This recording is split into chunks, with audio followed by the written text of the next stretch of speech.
put worship at the end of the night. And what we are going to do right now is we're going to have a panel, guys. We're going to do something called the post-game press conference, because here's the deal. Love is complicated, relationships are complicated, friendships are complicated, and we want to answer your questions. So we had a poll up on Instagram, and we got your questions, what you guys were thinking about, and so we want to invite up on our panel our good friends Jason and Mallory. Class Quinn, y'all give it up for Jason and Mallory. Mallory Woodrow, give it up for Mallory Woodrow. We want to invite her up to the front. Where's she at? Is she here? There she is. Mallory, come on up. So we thought it would be good to hear from some people that have dated and are currently married, and then somebody who is not currently married and who is on the market. Don't get any ideas, gentlemen. So here's the deal, guys. We have a bunch of questions from you guys that you submitted, and we're going to give it our best go. So Brooke and I are going to kind of host, and we're going to allow these guys to answer, and we'll jump in every now and then as well. So real quick, just so we kind of know who each other are, we're just going to share our names and either how long we've been in our relationship or maybe how long we've been single. Or how long you've had your relationship with Jesus. Which also is Do you guys awesome. have a mic? Okay, cool. So you guys can share, and I'll pass mine to Mallory. So my name is Brooke, and I've been married to Landon for almost 7 years. 7 years. Yep. We met. Thank you, Dom. We met in high school. He knew me. I didn't know him. He Yeah. was kind of a stalker. Wait, whoa. I was not a stalker. I saw her one day, and I said to myself, I want to know her. And so I talked to my buddy who knew her sister. I said, would you set us up on a blind date? And he did. But I wasn't blind. I saw all of her. I was like, I'm going to date her. I'm going to take her out. And yeah, so now we have 2 kids. Arrow is 4 years old. Ezra is 15 months old. They're so cute. 2 crazy little boys. How could they not be cute? Look at us. Look at this. And we love Yeah. Good plus we love good our equals family. We love great. each other. So, all right, you're up. So what am I answering? My name is Mallory. Hi, I have a large dog. I am single. Oh, my dog's name is Boomer.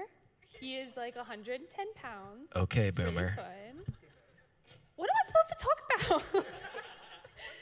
Where'd you grow Where up, am I Mallory? from? I grew up in the mountains, up in Aspen. My dad's a pastor up there. So that's where I grew up. Am I supposed to answer how long I've been single? Just kidding. Like, just like years. No. Awesome. And then my name's Jason. This is my amazing wife, Mallory. We always say that people put up with me to get to her, and that's totally true. This March, we'll be together for 17 years. Whoa. And this summer, we'll be married for 12.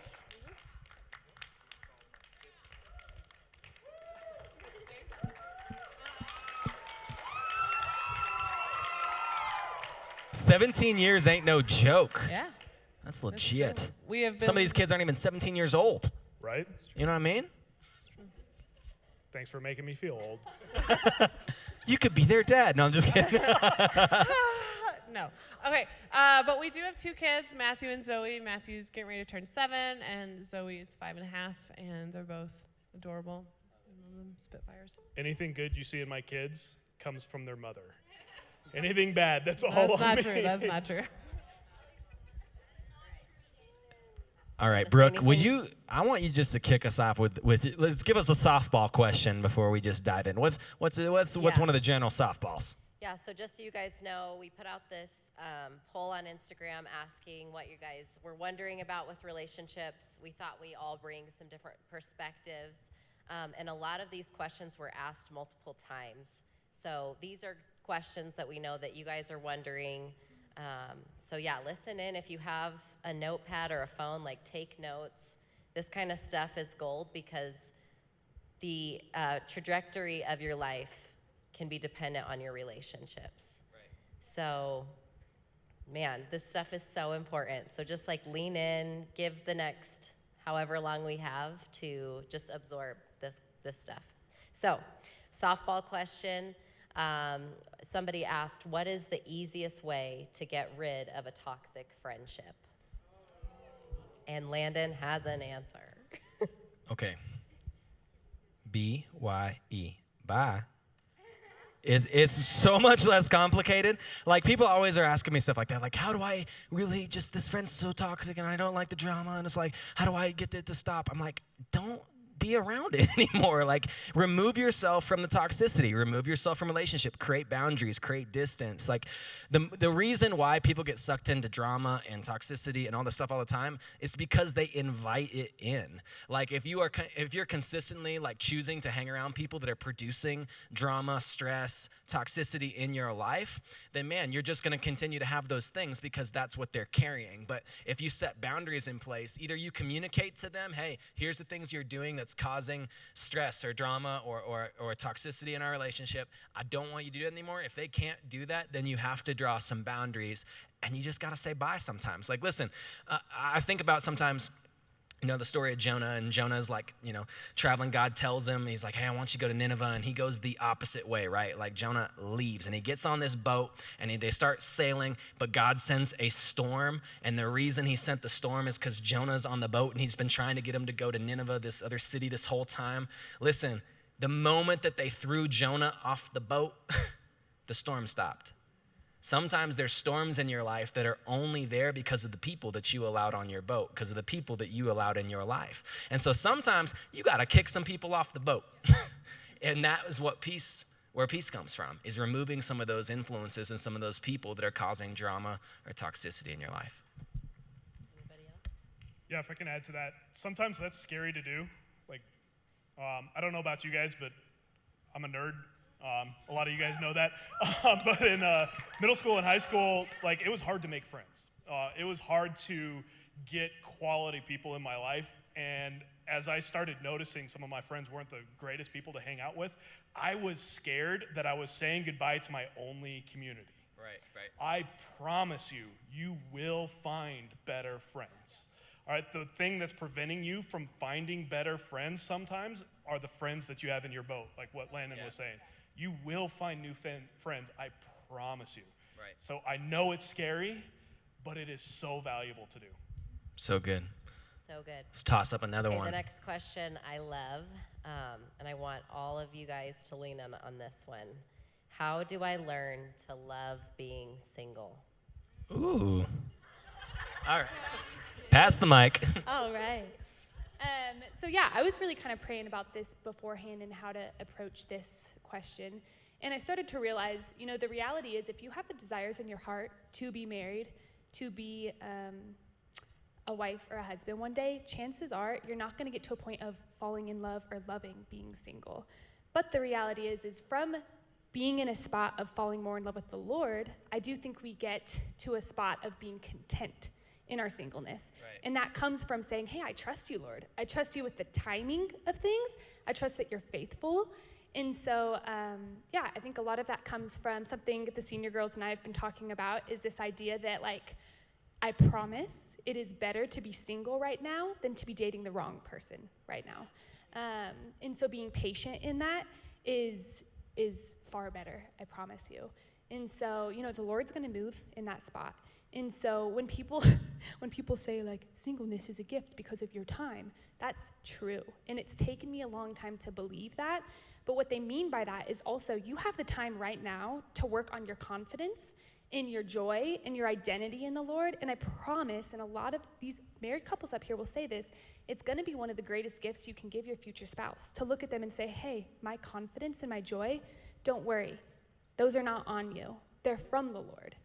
And so this time that you're single, it is a gift. You get to sit with your community and you get to work on those things, and it's going to better your relationship. It's going to make it healthier. Right. In regards to the timing, like, you will grow in being content in your singleness by trusting the Lord. So just sit in that. It's really good. And just to add to that, I think a lot of people that are single want to be dating or married, and a lot of people that are dating or married don't want to be. dating or married, because we always think the grass is greener on the other side. And so I think what's important is that we evaluate, why am I struggling so much with being single? Like, what's the motivation of my heart to want to be in a relationship? Because if there's an area of you that doesn't feel complete, filling it with a person is not wise, because that, at some point, those feelings will fade, that fulfillment will go away. If you look at Jesus Christ, he was the most complete, whole, healed, perfect person on earth, and he didn't pursue a relationship. Paul is one of the greatest apostles of all time. And it's in the Bible, it's in his writings, he says that he believes that it's better to be single because of the undistracted time that you can give to the Lord. And so I just encourage you guys, like, use the time that you're single. If you want to be married, that will come. If you want to be in a relationship, that will come. But man, if I was looking for someone, one of my prayers would be that they feel complete before they come to me, so that they're not dependent on me to find their wholeness. That's really good. Really good. I love it. You got some? Yeah, just want to kind of address maybe an elephant in the room. Brooke and Landon started dating in high school. Mallory and I started dating in high school. That is unbelievably rare. I know we've already established I'm a nerd. I actually did the math on that once. You have a 1 in 200 million shot of making it to a successful marriage from a high school relationship. Wow. So if you guys are sitting there looking up at us and thinking, well, they did it, I need to too, that's a lie. That's a bold-faced lie that is Satan trying to get you to go into a bad relationship to derail you from the path that God has you guys on. Okay, so yes, it worked out for us. I'm sorry. I am cheering for all the relationships in the room, but the odds are not the greatest. Not in your But I favor. believe in you, Dom. I believe in you. Except for y'all. Sorry, I Okay. actually can I have. Oh, yeah, can I if say you wanna more? add something. Turns out I have more. And I think another big thing is, like, this, we have to just be honest that Satan's going to hit us in these areas of saying, oh, I'm going to find joy or happiness once I enter a relationship. And he's not creative in how he's going to attack you in that. And so be on guard with that. Hey, that's not true. You need to grab your girls around to say, this is how I'm feeling. Like, he's not creative in that area. And so the reality is, guys, that joy and happiness and purpose and all of these things, those are on the table for you today. In your singleness, they're here. They're not contingent on if you are married or not, and they're not going to get better once you're there. And so it's a lie. And so we need to be honest with that. And singleness is not punishment in any way. It's not a bad thing. You're not on the bench, and God is definitely not withholding good from you. He's protecting you right now in your singleness and teaching you. So. And I got a piece of honesty for you. Gentlemen, let me just speak to the gentleman in the room for a second. Here's the deal. You can be single or you can be broke. All right? There's the only two options here. So just with a piece of wisdom, just wait. Just wait. Okay. Here's a good one. We've got a ton of these repeated. This is a repeated question. How do I know he's the one God has for me? Follow up to that, does everyone have a soulmate, and can people have multiple soulmates? You want to start, Jason? Yeah. Go ahead. All right. Is there the one? No. Fully honest. I know I just completely shattered everybody's view of Disney movies. And Nicholas Sparks, he's a liar. But no, there is not the one. There is a type, and there is wise relationships, and there is unwise relationships. How do I know he's the one? How do I know she's the one? I'll refer you guys back to the message we had last week. If you guys haven't seen that, it's up on YouTube. Follow Rez Youth. But we created this pyramid, really, of relationships, where if you're pouring into your relationship with God, that fuels your relationship with your family.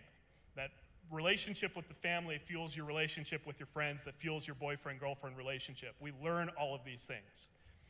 A good person to date is someone who has that pyramid correct, right? If they have a great relationship with God, they are going to be more understanding with you. They are going to know how to serve you. They are going to know how to be forgiving. They are going to know how to love if they have a great relationship with God. And then look at their relationship with their family. That is going to be so critical in how they are going to treat you when the honeymoon phase wears off. Every dating relationship starts with a honeymoon phase where for a couple months, it's just exciting and it's fun, and that's a good thing. But after a while, those emotions kind of fall away, and you actually really get into the part of the relationship where you need to work at it. When that falls away, when those emotions, the happiness falls away, that person is going to treat you the way they treat their family. So look at how they're treating their family. If they disrespect, ladies, if the guys yell at their mom, if they disrespect their mom, if they're horrible to their sisters, guess what he's going to be to you? Yeah. Ladies, guys, if the lady is always nagging the brother, is always putting down her dad, how is she going to treat you? Right.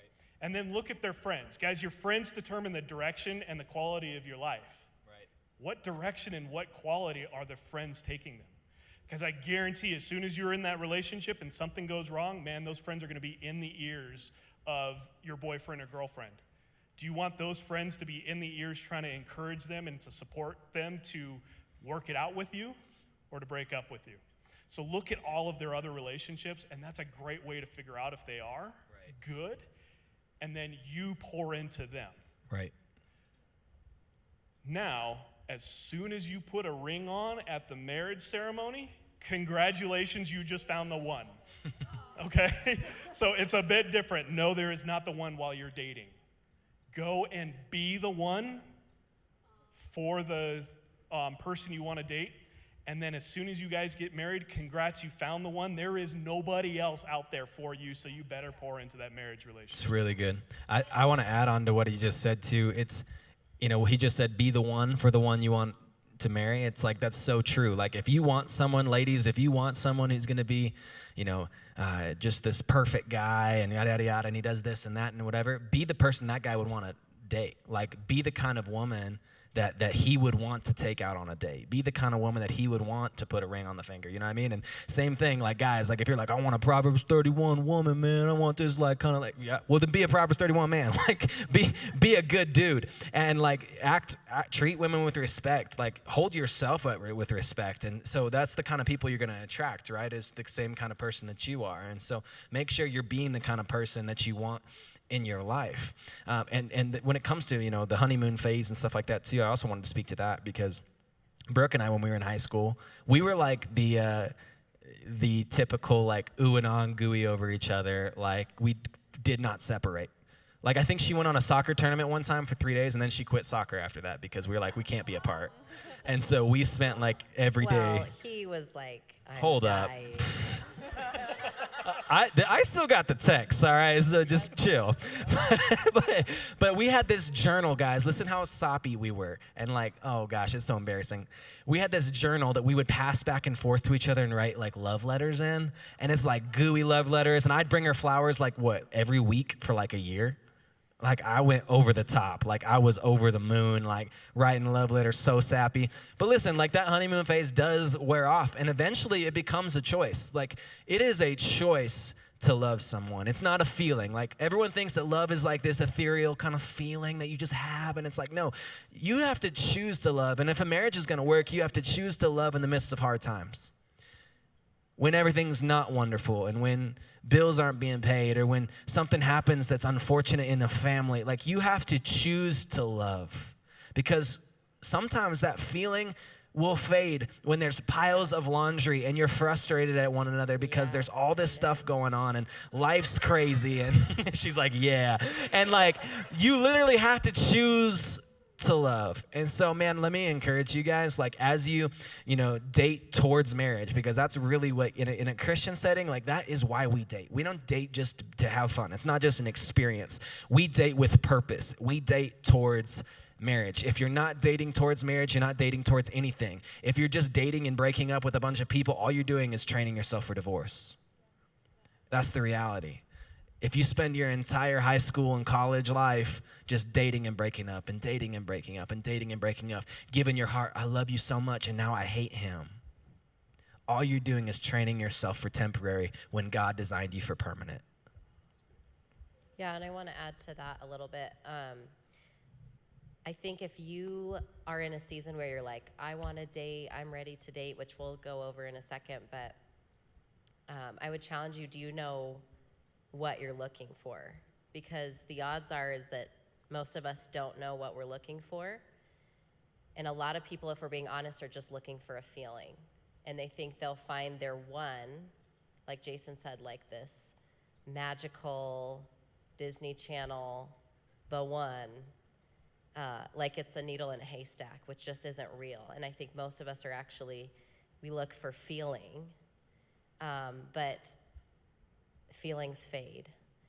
So you might say like, well, that's kind of boring because if I'm just looking intentionally, like I want a good husband and a good dad for my future and somebody who loves Jesus. Well, I'm sure some of you are thinking like, well, what if he's ugly? Like, and I just want to encourage you, you can find it all. Okay, I found it all. But What can I say? you know, like he could have a six-pack right now, but his job at Arby's for life may not make you feel good when you start having kids with him. You know what I'm saying? Like, find somebody. God has somebody that's whole and complete and loves him for you. And same with guys. Like, don't waste the time, you know? And then what was the other thing you were just saying? Feelings? I don't know. Yeah, training. Yeah, I want to talk about that for a second. Training for divorce, he said. And I think a lot of us, especially in this generation, people start texting, what, 5th, 6th grade, and you start to be in relationships, right? And even though they're stupid at that age, you start to learn how to, like, find that infatuation with somebody. And then you break up because it was not a real relationship, or it was dumb, or the guy or girl betrayed you. So then you're looking for somebody else. And it's just a cycle over and over and over again. And what happens is that you become codependent on that infatuation. And that's not real love. So by the time you're in a marriage, that honeymoon phase leaves, those feelings fade. And then you hear people that have been married say, well, I fell out of love. Or maybe he wasn't the one. But that was a relationship that was based off of feeling.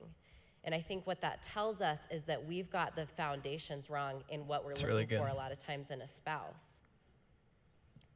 It's like 40 to 60% of all marriages right now end in divorce. And that's not just a cordial like parting, that's sitting in front of a judge saying, I don't love this person anymore. And then possibly your kids sharing home. I mean, you guys know divorce is destructive, right? So 40 to 60% of marriages are failing. And all those people had the choice to marry anyone in the world, and apparently that many people got it wrong. Or maybe we're basing our relationships off of the wrong thing. Right. Feelings are there. I mean, when Landon and I started dating, and we're married, engaged, all the things. We had all the feels. Feelings, absolutely. I still have feelings. But let me tell you, when we got married, moved to Bible school, we're a year and a half into marriage, and we're living in a one-bedroom moldy apartment in Dallas. In the ghetto. For real. And we were frustrated at our situation. I started to question, like, okay, did I fall out of love? Or wait, maybe this is based in something way deeper and stronger than feelings. And I think the only way you find that is through the love of God, because we can't make it through without knowing God. God is love. He is love. So read 1 Corinthians 13. Love is patient. Love is kind. You know, go through the list. It's not telling you, go be kind, go be patient. It's like, no, get to know who God is, and in a deep relationship with him, you'll learn how to be that for your spouse. Because I'm stubborn and I'm prideful and I'm rude and all the things, and it's only God's grace and me knowing God that I can be those things to land in and make it a lifetime. That's really good. Really good. Anything else, guys, before we jump on to the next question? You guys getting something out of this? Yeah. All right, cool. First of all, let me just pause for a moment. How many of you were in one of those like 5th, 6th grade texting relationships with a guy or a girl, and you guys learned like texting and whatever? Yeah. Some of you guys were like, whatever. Can I tell you something funny? When I was a 7th grader, I had my first girlfriend. Oh, ever say, aw? Yeah.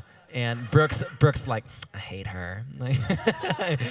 And my buddy, Basil or Basil, I never knew how to say his name, but his name is Basil. It's like, it was Basil, but it's spelled like Basil, but his name is Basil. And he's like, bro, I really like her. And he's like, I'll buy you 20 cookies at lunch if you break up with her. And I said, done deal. And I sold my relationship for 20 chocolate chip cookies, the little Otis cookies they used to give you at lunch. So anyways, that was off topic. Let's continue.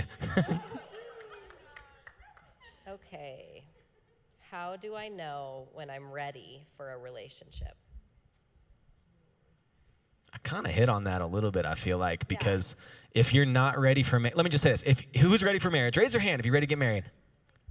Oh, so few of you. You probably need to be careful about dating then. Yeah, and I think with that, I think there might be some red flags that go off in your guys' minds, like, what in the world? No. I don't mean you're ready to get married next week. What I'm saying is that do you want to date with purpose, or do you just want to date for the sake of dating? Like, because here's the deal. If you're ready for marriage, what I mean is that you're thinking towards, I want something long-term, I want something lasting, something that's going to honor God, not just, looking for a hookup. Not just, I need someone to be with me. Not just, I need a guy's attention. Not just, I need a girlfriend so my buddies respect me. Not just I'm talking about a real purpose of saying, I am going towards a long-term relationship that's going to honor God. That is the purpose of me dating. And just kind of touch on that too, like Landon was saying, all the things that he was listing, like if you're looking to go into a relationship because you want those warm fuzzy feelings, because you want somebody to take you to the prom, because you want someone to say that you have a Valentine, those are all selfish, self-centered reasons to be dating. And if whatever in your heart is the reason you're wanting to date, if that's selfish, then you're not ready. Because a relationship needs to be selfless on both parties' sides. Really good. Yeah. That's so good. And I do think you can go on dates without it being a super official thing. Yes. You can go on friend kind of dates, hey, we're getting to know each other, we're gonna go out, we're gonna hang out, but you draw healthy boundaries and you don't allow yourselves to cross over those boundaries. It's okay to have a really low-key dating relationship where it's we have really healthy boundaries, we don't know quite where this is going, but because of that, we're gonna set really healthy and really stable boundaries that we will not cross, so that it's something that stays to where it's honoring God, it's honoring the other person, it's honoring yourself. And so that's okay to just kind of take things slow, Yeah, and to kind of add on that and go on a quick tangent, but it's do worth it. You're worth it. But one of the best people to actually date is a friend, because you already know their personality. You already know their friendship types. You already know who they are. You don't want to find out you just have bad personality clashes in a dating relationship. That is so much less painful and hurtful to you if it's a friendship. The other place to find someone to date, and this is kind of the quick tangent, go serve at church. Truly, if you serve with somebody who's already serving somebody else, guys, they know how to serve you. If they're already serving other people, that is the perfect person to start dating, because they already have that heart. It's really good. Not me, not selfish. It's about other people. So if you're really interested, go serve at Rez Kids. Really, I would love to see more high schoolers here serving at Rez Kids. Yeah. Guys, there's a bunch of girls serving at Rez Kids already. This is true. I want to, go ahead, Mallory. Want me to go? Okay. This was kind of based on what I was saying before on singleness, but also I guess is applicable to what you were just talking about in serving. But something that really set me free from this idea of like, I need a relationship to fill me, was I heard a sermon and it was saying, when we become ultimate in our life, we become relationally dysfunctional. Wow. And so when we place ourselves in the spot of, what is everyone thinking about me? Are they talking about me? Oh, what did he say about me? When we're so inward focused and we're ultimate, our relationships are just dysfunctional. And so honestly, for me, that breakthrough was in serving. It was saying, I'm gonna stop thinking about myself and I'm gonna serve other people. And from that was this breakthrough of like, oh wait, my confidence is like back, I got this. And so yeah, it's true, go serve. I wanna jump to a couple more questions, and the next one I wanna do is one that I hear. This is the most common question that is on a Q&A. This is the most common question that someone will come and like ask about their relationship, is how far is too far?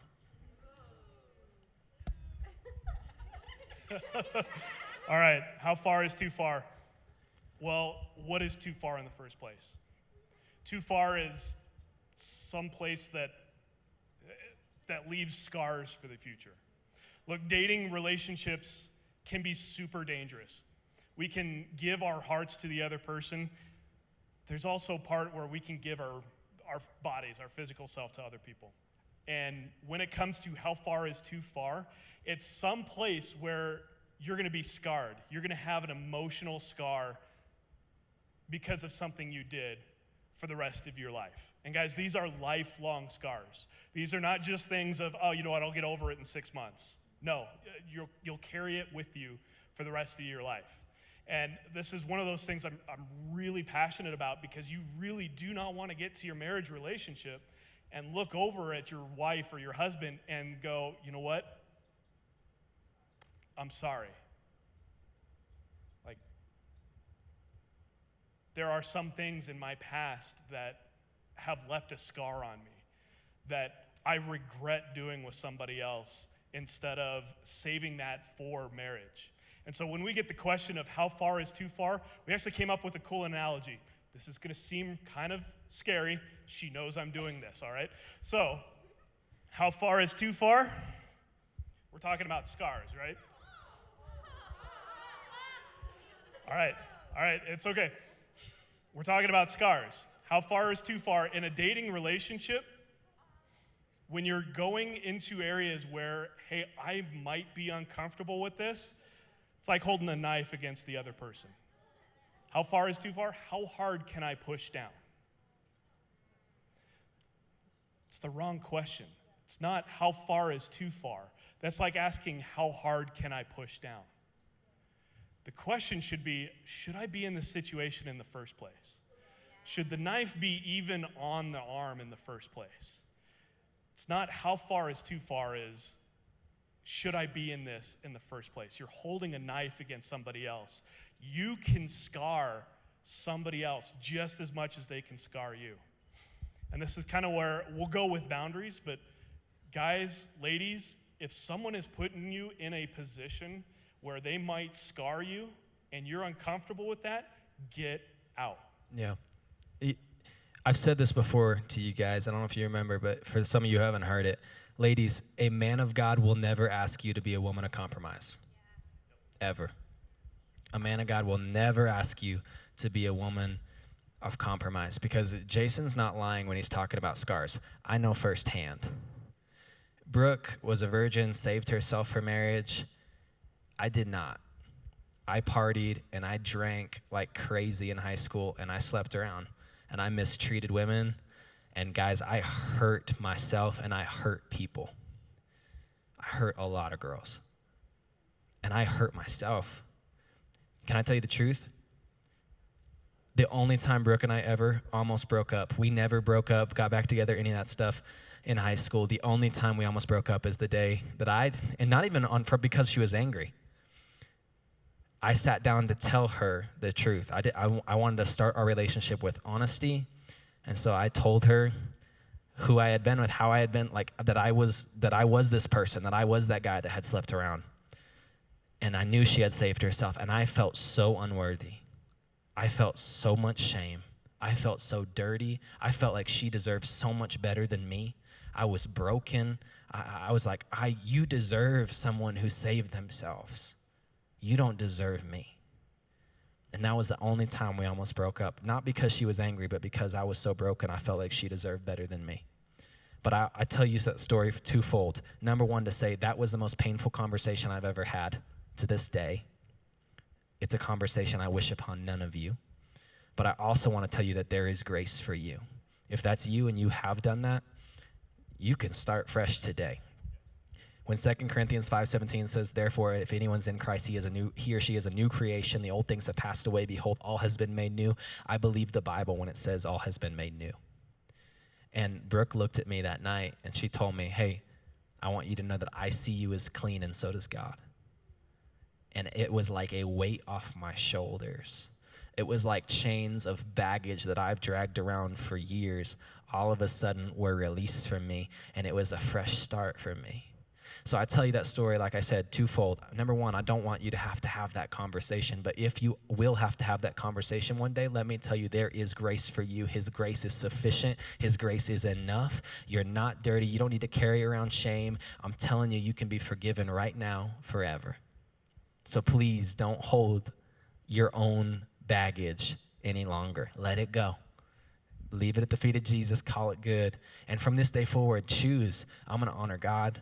I'm going to honor my future spouse. And I'm going to live a life that someday I'm going to be proud to tell my wife that I changed how I was living because I started thinking about her. Or I'm going to tell my future husband I changed how I started living after a youth night because I wanted to start thinking about him.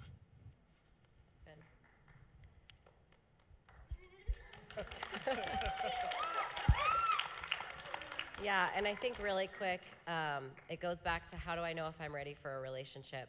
Well, I think that's twofold. It's, okay, if you feel like you're ready, is that person ready for a relationship? Because you're not going to be compatible if you both aren't. And so just a checklist really quick for that. Are you pursuing Jesus? Are you in an active relationship with Jesus? Are you reading your Bible, coming to church, serving, praying, talking to God? And some of those things sound like a pipe dream, but that can happen tonight. You can ask Jesus for forgiveness and start walking with him. And is that person walking with Jesus? There was a question that came in and they asked, is it bad to date someone who's not a Christian? And I think, first of all, let's take that out of the good or bad conversation and what's healthy or unhealthy. So if you're dating for purpose, which means long-term commitment towards possible marriage, the Bible says to not be unequally yoked, so there's grace. And God, when I met Landon, he was not a Christian. He got saved and changed through our relationship. All of that happened. So, there's grace. And I never want to be like, oh yeah, just forget all the people who don't know Jesus, because that's not who Jesus is. But as you're starting to get serious, are you both on the pursuit of Jesus?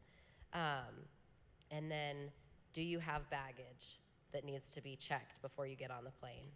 That's right. Even when I first met Brooke, so I wasn't super close to God yet, but I was on the pathway. I just wasn't. I was lost on the pathway, but I was on the path. I just didn't know I was on the path. All right, so I was going down that road. But Brooke, when we first met and started like our first date, she said this: hey, if you're gonna hang around me, 2 things you need to know. Number 1, I love my family, and number 2, I love God, and you need to come to church with my family and I on Sundays. And I really wanted to be with her, so guess where I was on Sunday morning? I was at church, and that is what started me on a relationship that was deeper than what I thought, which was just I called myself a Christian, but now I have a relationship with God. Yeah. If I can add one thing to that, it worked out great in this situation. Please don't go into a relationship thinking, oh, they're going to get saved through me. No. Yeah. Right? That's not the correct place for them to experience Jesus. Let them come to know who Christ is first, and then worry about dating them. Yeah. Do not date someone with the intent to save them. Yes. Dating only accentuates what's already there. It does not improve anything that's not already there. So good. And let me clarify too, I was a Christian. I just wasn't totally living for God yet. I didn't know. I didn't have a church community, which is why I'm so proud of you guys that you guys are already here on Tuesday nights. Is you guys are already on such a great start being here on Tuesdays. You have community. You have people that are pouring in. You have small group leaders. You have community around you that's challenging you and helping you to grow. And that's what this is about, guys. And so I was a Christian. I called myself a Christian. Anybody that would have asked, I would have said that. But I did not have a relationship with God.